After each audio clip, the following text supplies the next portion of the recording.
Hey, welcome everyone to our session tonight. We are live at the PhysEd Summit. My name is Jonathan Jones, and I will be your moderator slash co-presenter today. I have a couple of notes before we get started. One, if you are in the Tazel right now, we encourage you to join in the conversation. So if you have a comment about our session, please put it in the Tazel, and if you have questions, also put in the Tazel because we will be happy to answer them during our session today.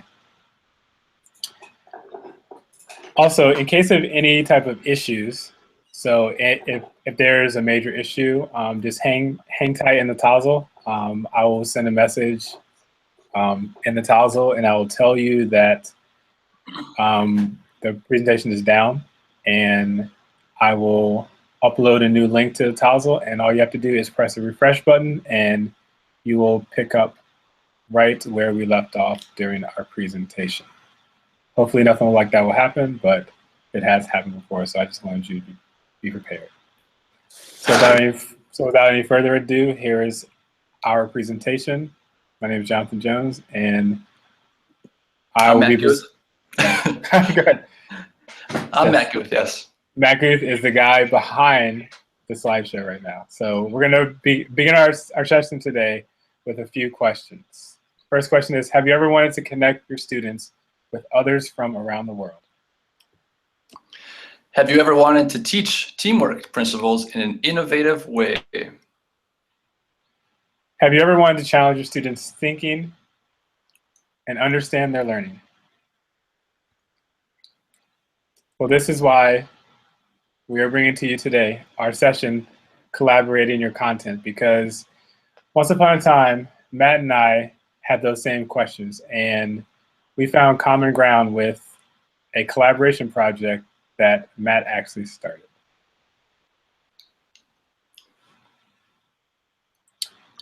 Again, my name is Jonathan Jones, and I am a teacher at Whitehall Elementary School in Bowie, Maryland.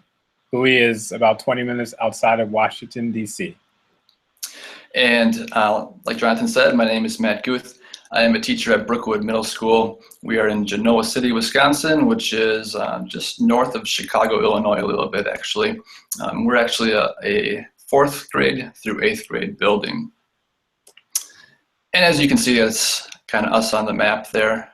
We are almost 800 miles away. Our session today, what we really want to what we really want to bring to you is we want to bring to you a model of how to increase student motivation of learning content by collaborating with students from across the globe. We also want to provide an opportunity for you to actually get paired up with other physical education teachers looking to collaborate. And we also want to be here to give ongoing support for teachers looking to increase student motivation through collaboration. So this will be our presentation, and we'll tell you a little bit about what we do, but we also want to get you involved in, make it easier for you to incorporate something like this into your program. So kind of the story behind it was, I guess probably 4 or 5 years ago now. Yeah. I had been teaching for, I don't know, 5 or 6 years, kind of going through the same routine over and over again. And I was really looking for something new, something different, something to spice up what I was doing in class. And, you know, I thought, oh, it'd be really nice if we could interact with some other kids from around the country, around the world. And so I just kind of threw it out on Twitter. I said, hey, does anybody want to collaborate with me? And Jonathan Jones was one that did, and Bart Jones, actually, some of you guys know, he jumped in as well for the first year. And initially what we kind of wanted to do was we wanted to have a pen pal project, and just so we can kind of write back and forth. And then also the idea was to kind of have a culminating activity, which was a group pacer test. And really the whole idea was to show my students, you know, in Genoa City, Wisconsin, a rural area of Wisconsin, kind of to show them a world outside of their small town. And to show them kids from around the world that are doing the same thing they are. They're exercising, they're having fun, just to kind of show that love of exercise. And so, when Jonathan kind of got in, we started just rolling with different ideas, and we're going to show you some of those ideas that we've come up with, and hopefully maybe that sparks an interest in some of you out there. Really, hopefully some of you give us feedback and say, hey, you guys should try this too, because that'd be awesome. We're always looking for new things to try. And again, it's just all about the kids, giving them a fun experience. So I guess the first initial thing was the pen pal letters that we did. Yes, and the pen pal letters, like Matt said, was our first ever collaborating effort. So as Matt said, he contacted a bunch of PE teachers and asked them if he wanted to collaborate with our students. And this is the letter that he constructed and he sent out. And this is actually, it's found in your Tassel, so you have a copy of it also.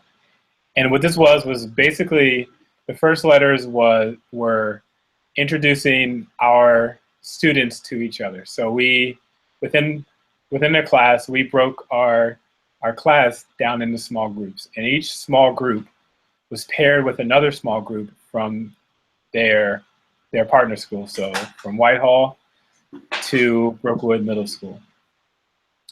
And that was their collaborative group for the year. And we had them kind of introduce themselves and get to know. So we asked questions like, what's your favorite activity?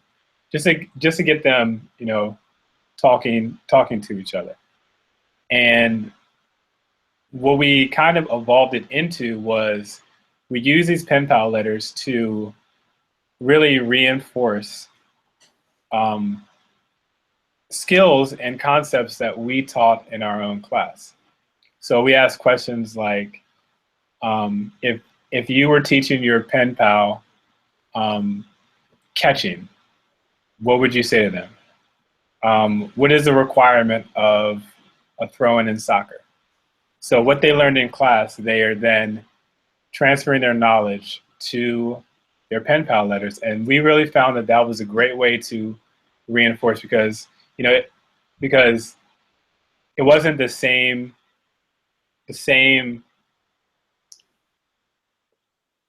communication coming from us.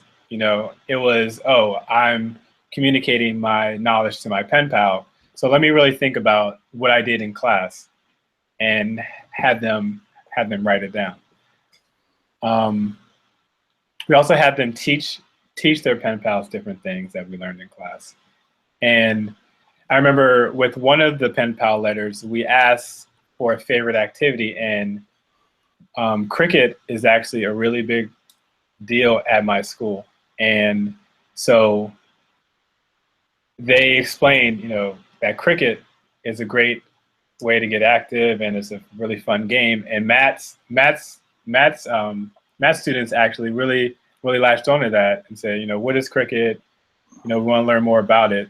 And it kind of like transferred one of our favorite sports, which is, really regionalized to, all the way to Wisconsin, where cricket isn't really played, right, Matt? We have no idea where it is. Yeah, exactly.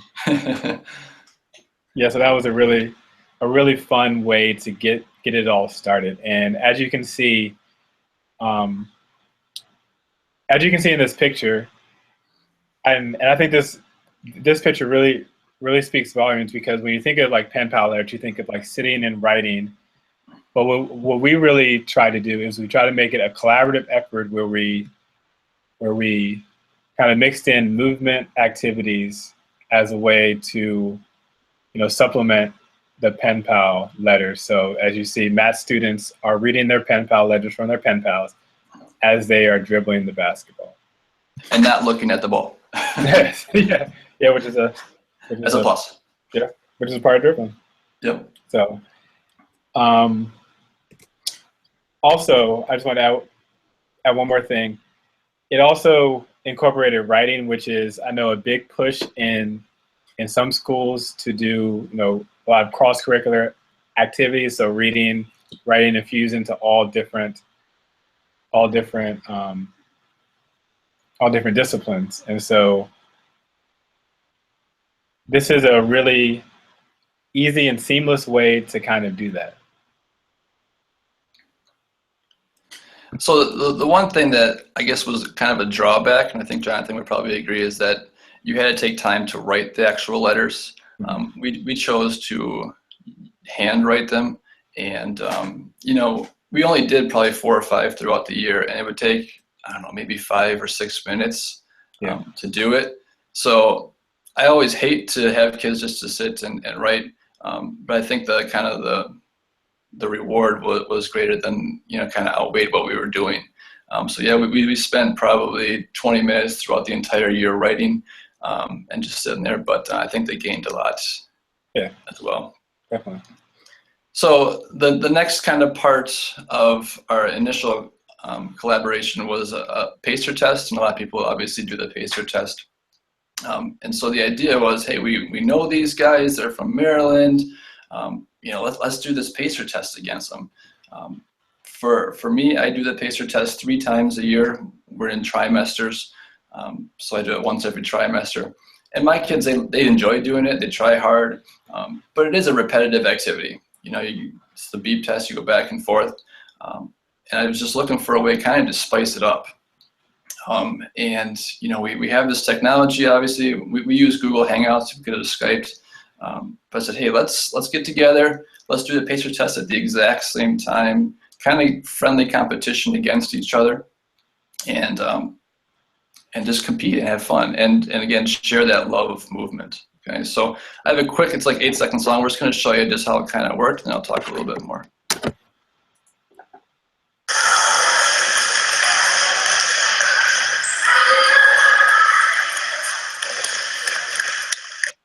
So you can see that, at the exact same time, Jonathan and I, we would start our music, our recording of the pacer test. So the kids would all start at the exact same time, and then they just would run the pacer test.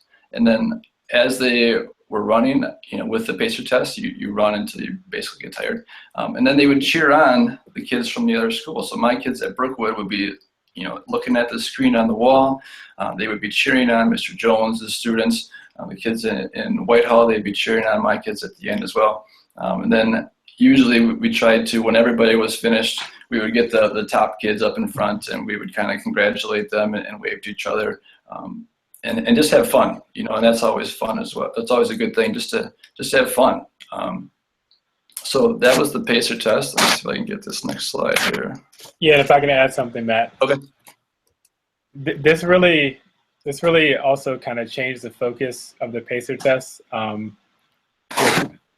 With my students, they really became excited to kind of share in this with other kids, and I can definitely speak for them when I say that it was really exciting being able to see what other students in another place were doing, because with kids, it seems like they sometimes get caught in their own little box, and they think of only their class and their school. And I think it was also cool for them to experience this with another school. We have a question on Tassel. They asked, when do we introduce our pen pal letters? Which month do we do it? Well, I think we just started, maybe the second month of the year, and then every probably 2 months we would add another letter in. Yeah. So we ended up with 4 or 5 throughout the year. Yes, and also for the pacer test, we use Google Hangout to connect with each other through that. Yeah, so you can see, we have a picture of I guess my students are up on the screen there. Jonathan's students are in the foreground, and it was just nice to be able to meet and talk, face to face with our pen pals. You see that they're real kids, and I wish I had a video of them doing this, because they go nuts when they get to see each other. They just go crazy. Really love it. It's a lot of fun, And then this last slide here, it's just an innovative, fun way to use the pacer test. Everybody, not just everybody, but a lot of people use the pacer test it's just a way to spice it up. Kids, they go home, they talk about it. You know, I have parents coming to me, oh, that was so cool. And just to increase the fun level is a good thing. So yeah, there you go, have fun. And Jonathan was talking earlier about the pen pal letters, and how in one of the pen pal letters, my students kept reading over and over again about cricket. And we're like, what is cricket? You know, most of my kids had no idea what cricket was. And so I said, hey, Jonathan, how about you teach us how to play cricket? You guys are the experts. You teach us. And so Jonathan, actually, his students made a video. He can maybe talk a little bit about that in a second, because I think it was pretty difficult to do. But his students made a video teaching us how to play cricket, and I just broadcasted on the screen, and my students learned how to play cricket from Jonathan's students, and they loved it, of course, because here's our pen pals again. We know them. They're teaching us this fun game. Now we get to play the fun game, and obviously they love cricket. We actually just bought a cricket set for our school so we can play with real stuff. And so they taught us how to play cricket, which is awesome. And I made a video as well, sent it to Whitehall. They were able to, I forget which game, I just made a tagging game, I think, that they hadn't played.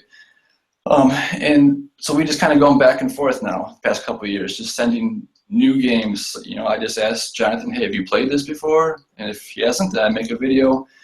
Jonathan does the same thing. He makes videos. You can see him on the screen there teaching us. I think that was, I forget. That was Hornet Tag. Hornet Tag, there we go. That was Hornet Tag. He was teaching us. So now we play Hornet Tag. But it's amazing because there's a picture actually of us learn how to play cricket. It's amazing how attentive the students are when you put Mr. Jones on the wall. You know, when Mr. Jones comes, it's like, oh, Mr. Jones. We're gonna sit like silently, you know, and they learn the game instantly. There's no questions. It's awesome, you know, because when I'm up there, you know, it's like, oh, I got to raise my hand. I have 15,000 questions. Yeah, it's a different face up there, so they're yeah. It's a different face. It's something new. It's cool. And again, they just sit there and they eat it up. The thing is it you think it might take a ton of time, but really it doesn't. You know, for me, when I put Jonathan on the screen, it takes 3 minutes to learn Hornet Tag, or probably less than that, probably a minute and a half to learn Hornet Tag. It would take me a minute and a half to teach the kids Hornet Tag. So it's no extra time from you as a teacher beyond just making the video. And that doesn't take a whole lot of time here as well. Yeah. And here's a picture. I'm up on the screen. So this is at Whitehall Elementary School. I'm teaching them some sort of rock, paper, scissors game, and then they're playing it in the gym there. So. Yeah. And what you were saying about when my students taught your students cricket, I remember that year in that particular class, the reason why I kind of put the activity exchange on them was because during that time of year, they were kind of having a difficult time during class focusing. So, and they're actually one of my high classes. So what I did is that I posed a challenge to them to create a video explaining how to play cricket to the kids in Brookwood. And so I divided the class into different jobs: camera crew, production staff, the actors who were actually playing cricket, the researchers who were getting like the facts about cricket, and the writers who were writing the script. And they actually created the entire thing and took ownership of what they were sending to Brookwood. And during that time, it might not have been the most physically active. And I know that, you know, in PE, we always want to be pushing being physically active. In that case, though, that assignment really refocused my students, and they really finished the year out strong. And actually, those students are in 8th grade now, and they still come back and they still always mention to me that project they did in PE. So like, I think having to work together on something like that, and like and producing something and sending it off to someone else so they can learn from it was a really powerful lesson in teamwork and responsibility. And you have a job to do. We have a deadline. You know, this is your product. Take pride in your product. And then, you know, leading them through that, I think, was really, really a great experience for them. Yeah, the finished product was amazing too. You know, for fourth or fifth graders, whatever it was. I mean, the actual final video was great. It was perfect. Yeah. All right. So another thing that we've done to collaborate is create a game. And I know some Phi Ed teachers, they do create a game in their class. But what we did is we created a game and then we basically shared it out to our pen pals. So basically what I did to start with is I would just take my class and I would just say, hey, we're going to create a game. I got a couple rules for you. Your game needs to be safe. It needs to be fun. Everybody's got to be active. Everybody's got to be involved somehow. And we're not going to be throwing things at other people. Okay, so those are our rules. Beyond that, you can do whatever you want. You can use whatever equipment that you want. You need to do it. Okay, and some of the kids, it was impossible to get them to do anything. Okay, and the reason why is because they don't do anything creative like that. You know, they go home, they sit on the couch, they play video games, whatever it is. So for them to think creatively and create something was really, really difficult. And for other kids, it was really easy. You know, they had crazy games going on. Some of them were way too complicated, so I had to add in kind of another rule. It said it's got to be a simple game that we can teach easily to other people and can be easily played. You know, we can't have 5 pages of rules for this game. Okay, and so through some kind of prodding from me, we were able to create a whole bunch of games that were fun. You know, each one of my class, I would have them break up into groups of maybe 3 or 4 kids, and they would kind of talk with each other. They would collaborate with each other. They would test out the game a little bit. They would come to me and say, hey, is this going to work? Is it not going to work? And we would kind of tweak some of the rules and stuff. And then we would play the games as a whole class. So each group of 3 or 4 kids would have to stand up in front of the class. They would say their rules, and we would play the game. And they would kind of be in charge of the game, making sure that it went well. And then another group would do the same thing. At the end, when all the groups were done teaching their game, then we just voted on whatever game was our favorite game. Whatever game we were the most active, was the most fun, and those kids then got to make a video of the rules of their game. Okay, so here's a picture of just a group of kids. One of them is using a little camera recorder, and they're explaining the rules to the game. And I just took the video and just put it, I sent it off to Jonathan.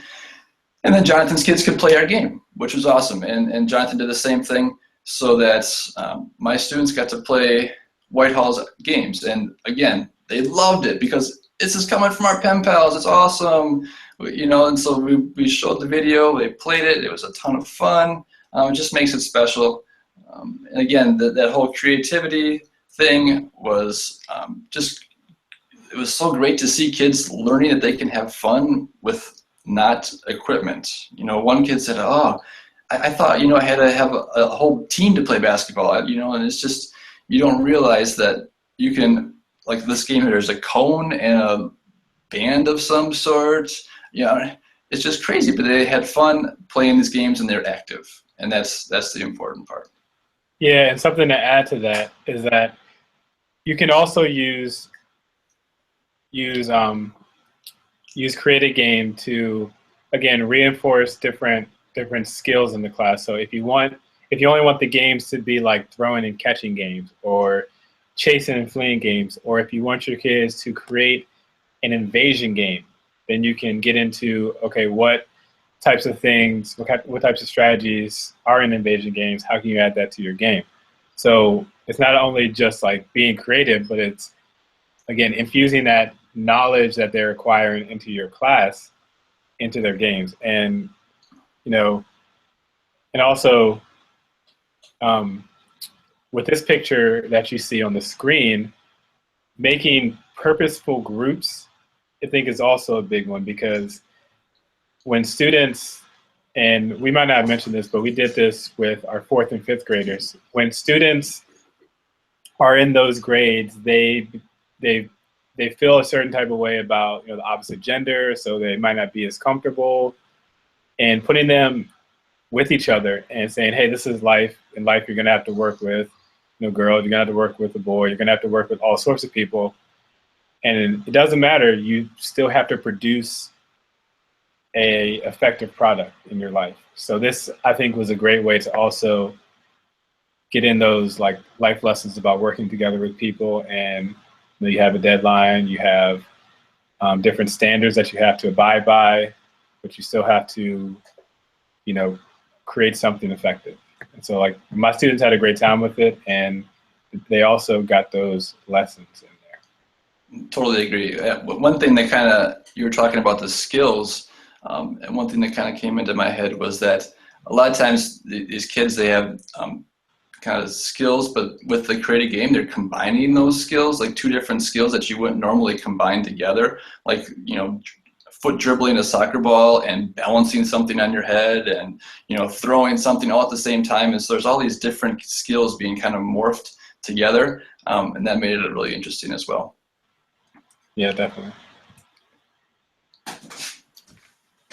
So our pen pal letters evolved into the Pacer, evolved into the creative game, and our latest one that we have done is our challenge questions. I'm going to pause right there. Matt, could you unshare your screen and then reshare it? Some people are having. Okay, so, and then reshare it again.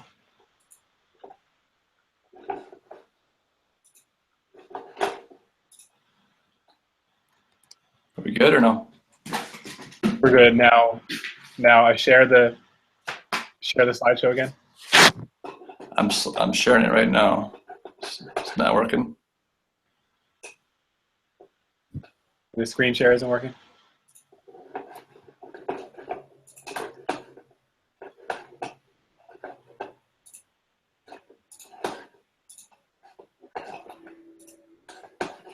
Okay, cool. And if you're on Tazzle and you still are having issues, let me know, and we'll try something else. So the next way we have collaborated, good, great. So they got it. The next way we have collaborated is challenge, questions, and answer.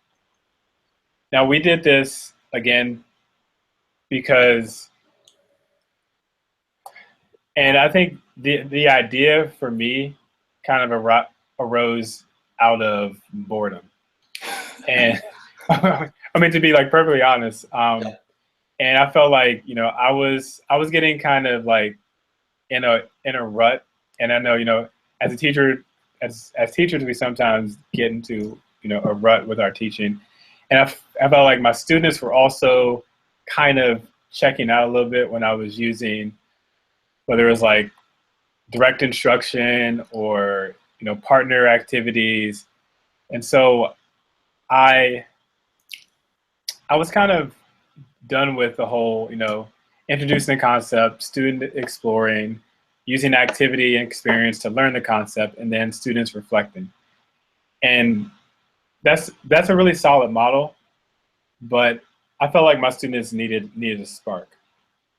So what we decided to do is we decided to come up with a challenge, question, and answer. And we use these to supplement our Invasion Games unit, which is a Shape America standard.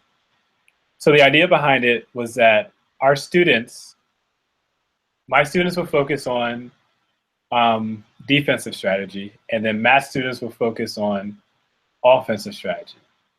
And my students would pose questions to Matt's students about defensive strategy.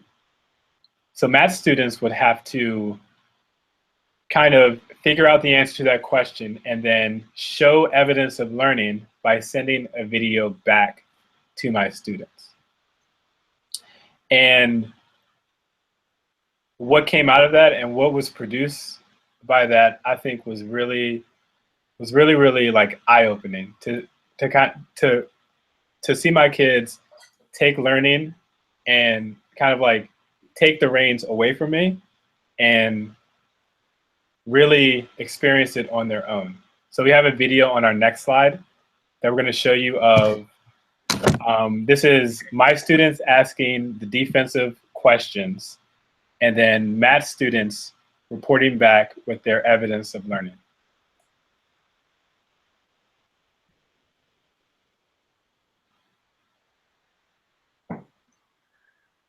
Hi, Whitehall Elementary School.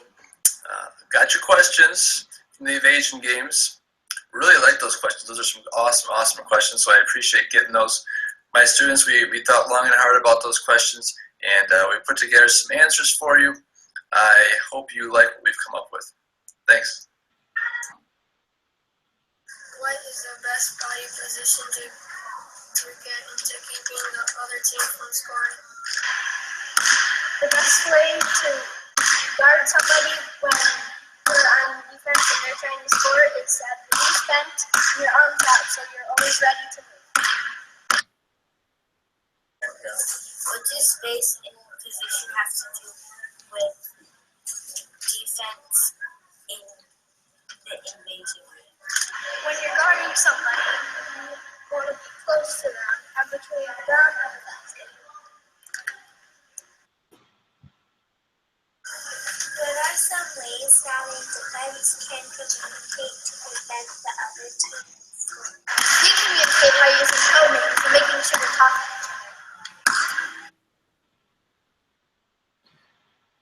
So as that video represented was, my students asking the question, his students answering the question. So I would show that on the projector in my gym, and then I would have the students show that. So if we were playing basketball as our invasion game, then during our small-sided games for the day, then we would be applying the knowledge that we acquired from Brookwood into our invasion games. And so during that class, I rarely talked. I had the students take what they learned in the video, apply it, and then after class, we reflected on it. And so I felt because I took a step back, my students really took 3 steps forward in their learning. So that was a really powerful collaborating method for me, and I'm sure that Matt can also speak to that. Yeah, for me it was just an awareness of the standards, I guess. As a teacher, sometimes you get so bogged down with, I got 6 classes, 7 classes today in a row and all this stuff, and you sometimes forget about the standards. And so this is a seamless way to integrate them. And then additionally, your kids also are knowing what they're learning, which is really important. Yeah, and it's a great way to visually document learning and show student understanding of standards and learning principles too.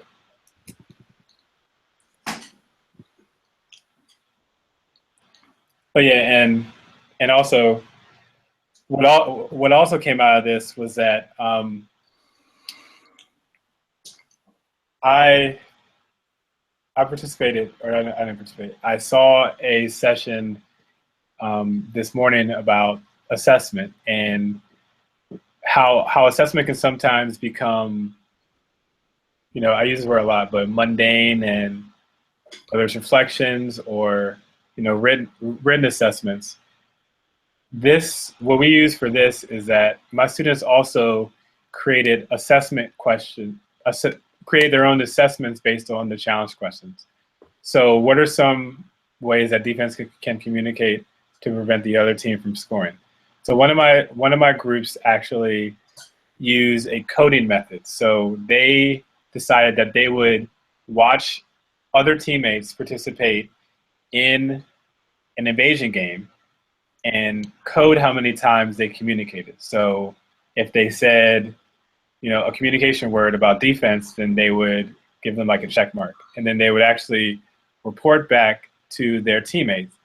And again, I just gave the students a task and they just ran with it. So I think it really sparked creativeness and ownership of what they were learning in PE class.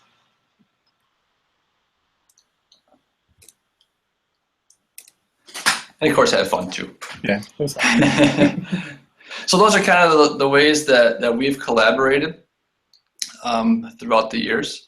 And we would love for you, the viewers, to kind of experience what we have been experiencing as well. Obviously, we really believe in what we're doing. We believe in the value of it. And we believe in the value that the students are getting from it as well. The students are having a great experience with this collaboration. And I think, in addition, just me as a teacher, and I'm guessing Jonathan will attest to it as well, we've gained a lot as educators as well. So we're inviting you to go kind of to the Tassel link, and there's a sign-up form there. It's a Google form.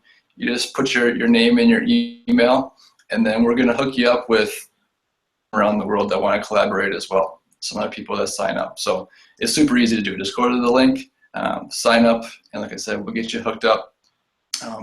And I want to kind of stress that this whole process, this whole collaboration, is not that difficult at all.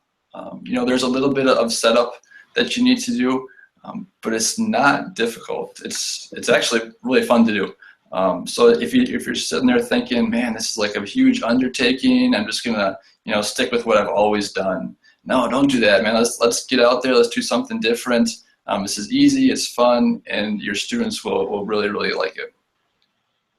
Yes, I agree. And there are, in the Tassel, it is, I want to collaborate with other PE teachers. That's the link that's in Tassel. So if you click on that, you can enter in your information, and then we can set you up. I'll also tweet out the Google the Google form after our session with the hashtag of Phys Ed Summit, so you can also easily find that.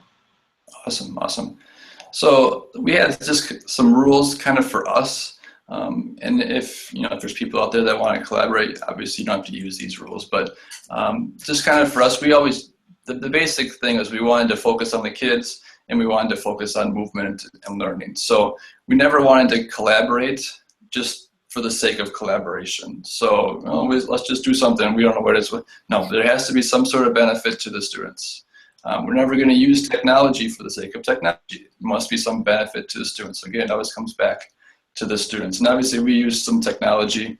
Some people may not have that same technology, but we never wanted to use it just because, well, the principal said I have to use technology. We wanted it to be of value. And in the same breath, never use literacy for the sake of using literacy. And obviously, Jonathan touched on it a little bit, but there's a push to use more literacy or infuse more literacy into Phi-Ed. Kind of a hot button topic, but we never wanted to use literacy just to say, oh, check the box, we use literacy in Phi-Ed. There has to be some sort of benefit.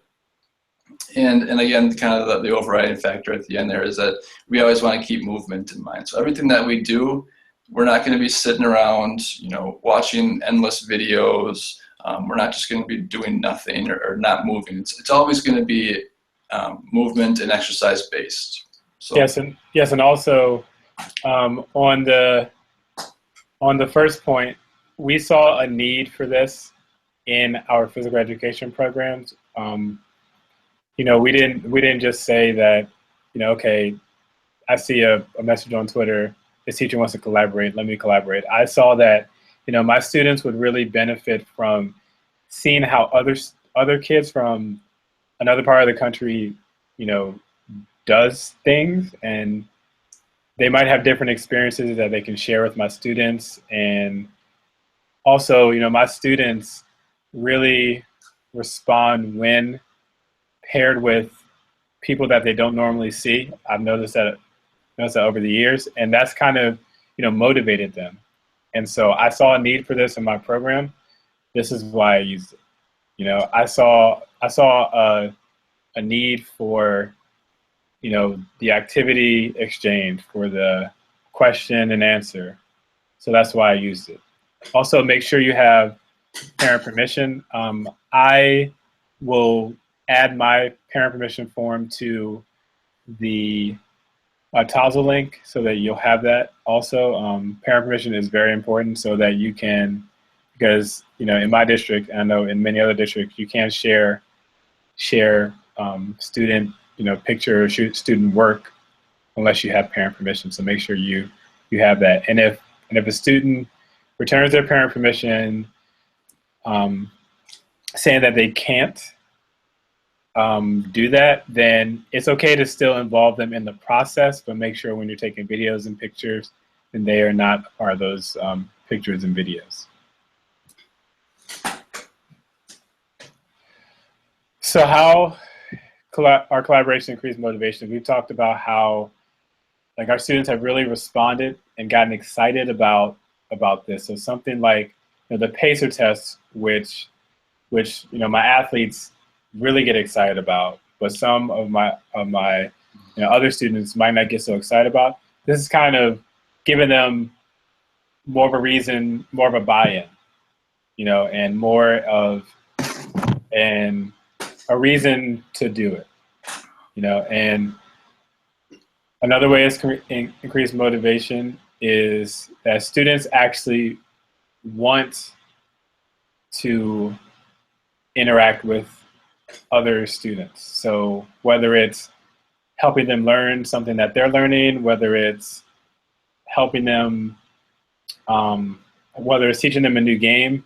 I remember that, my fifth graders do ballroom dance, and no matter how they feel about ballroom dance, if I attach, okay, your pen pals want to know how to do the promenade.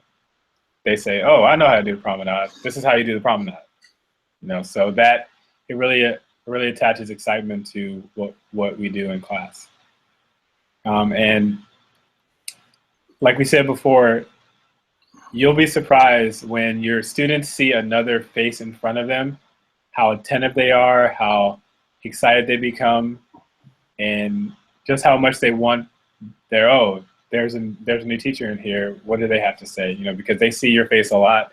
So, a way to spice it up is to involve other kids, involve another teacher into your program. Yep, I totally agree. My students would always look forward to the days when we were doing something with Mr. Jones's class, whether it be a video or something live. They always look forward to it. And as Jonathan said, when that was involved, those kids were attentive and they were really learning. And you always want to make sure you know or have standards in mind whenever you're teaching. And we really focused on that also. So here are some of the shape standards that we met while we did our collaboration program. So we also possibly met some other standards. So if you do something with literacy or technology, there obviously are some standards that you could achieve as well, and that's based on if you're getting feedback from your school administration saying that you need to do this stuff, there's obviously a way there to infuse those different standards into your class.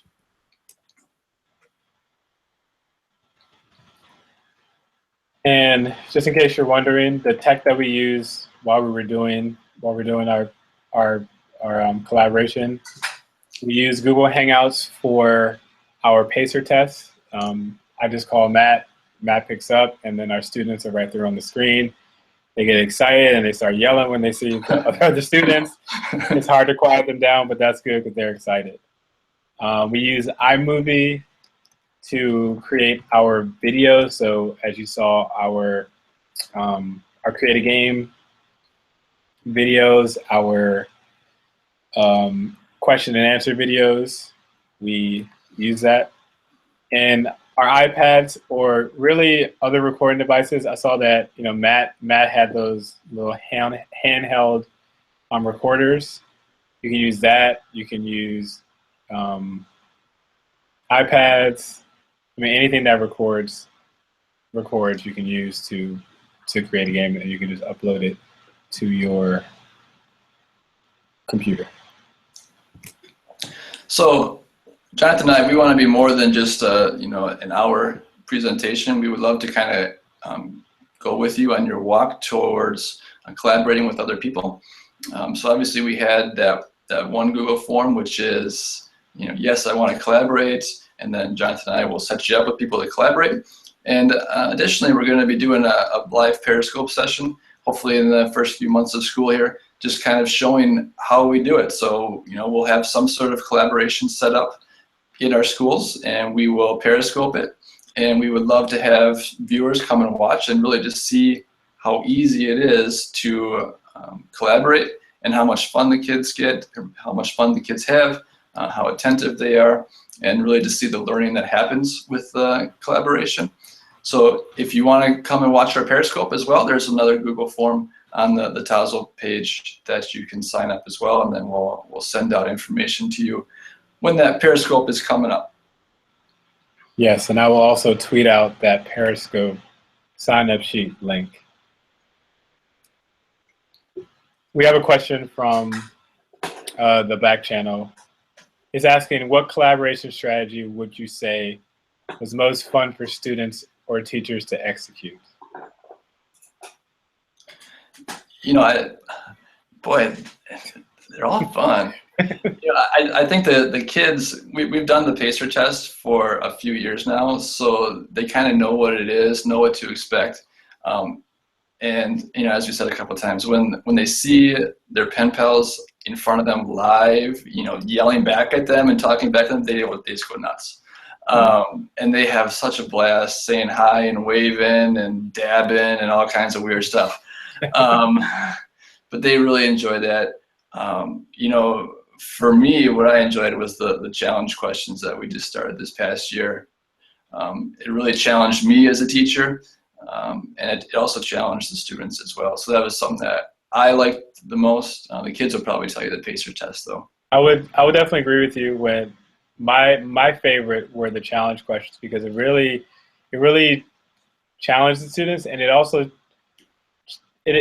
allowed them for a deeper understanding of the content that we teach them in class. And like, as a teacher, seeing them, without you directing them, seeing them going out and trying to find the answer on their own is really kind of the goal. It's what you want your students to do. You want them to be independent thinkers, independent learners. I mean, you want to set up the framework and everything, but really once you have that framework in place, you just go with it. And I think the most fun for my students, though, was definitely the create a game, because you give them equipment, you say, create a game for your, and whoever has the best game gets to videotape it and send it to your pen pal partners. And they just like, what, really? And they come up with like the craziest games. It's wild. You might have to like dial them back a little bit, but they're really excited to create those games. Oh, and Mark, I'm sorry, I didn't get to your question, but Mark asked, how did you match up your meeting times of your classes, or what did you do with classes that didn't match up? Yeah, so we were somewhat fortunate, I guess, in that the majority of my 4th and 5th grade classes and Jonathan's 4th and 5th grade classes usually met in the morning time, and they usually were fairly close. And with the PACER test, it usually only takes 10 minutes or so. So if we can catch the tail end of one class and the beginning of another class, then we can do it right then. I was able to move some of my class times. I talked to the homeroom teacher and be like, hey, can we come in at 10 o'clock so we can do this quick PACER test? And usually the teachers in my end were very flexible. But we do have fairly similar schedules. So, if it's something like, if I was trying to do the PACER test with someone in Australia, it's going to be a little more problematic. Yeah, and really that's only really an issue with the PACER test, because it's live, but with like the challenge question and answer, the create a game, the pen pal letters, you don't have to be on the same time to be able to do that. Yep, it's all recorded. Yeah.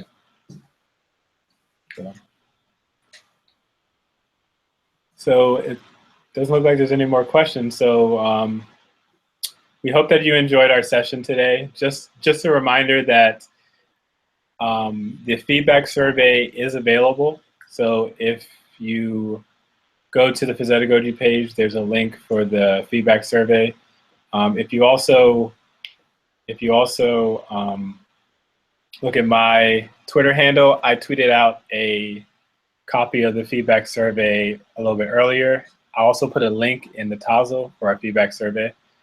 Please, your feedback is very, very important so that we can make future summits meet your needs and very worthwhile for you. Once you fill out the feedback survey, you will receive your certificate of completion for attending the Phys Ed Summit 2016. Matt, do you have anything to add? Do it. Collaborate. It's fun. The students will love it. Yes, ditto. And make sure you sign up for collaboration in our Tassel, and also if you want to check out our live Periscope to see how this is actually done, sign up so we know how to bring it to you. So thank you for joining us, and we hope that you had a great time at our session, and we have 12 more hours left to the Phys Ed Summit, so stay tuned for more great sessions and great content.